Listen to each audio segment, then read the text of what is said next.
আমার ছোট্ট রাজকন্যা মাশাআল্লাহ দেখতে দেখতে অনেকটাই বড় হয়ে যাচ্ছে।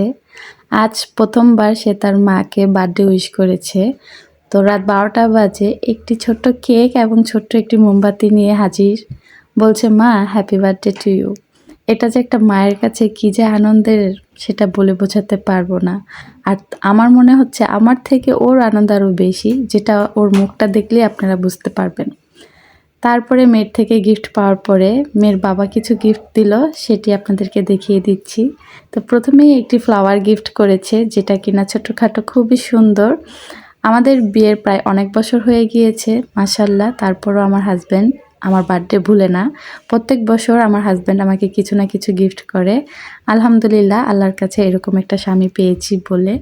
তো আমার জন্য নিয়ে এসেছে শীতের পোশাক, আর শীতের পোশাকগুলো কিন্তু খুবই কিউট এবং খুবই সুন্দর ছিল। আমার কিছু শীতের পোশাক দরকার ছিল, জানি না আমার হাজব্যান্ড কিভাবে বুঝতে পেরেছে, আমি কিন্তু তাকে কিছু বলিনি। তারপরে উনি বুঝতে পেরেছে। আর এরকম প্রায়ই হয় আমাদের, যে আমি কিছু একটা কিনতে চাই বা মনে মনে ভাবি, সেটাই হাজব্যান্ড নিয়ে আসে। আলহামদুলিল্লাহ, আল্লাহর দরবারে অনেক অনেক শুকরিয়া। সবাই ভালো থাকবেন। আল্লাহ হাফেজ।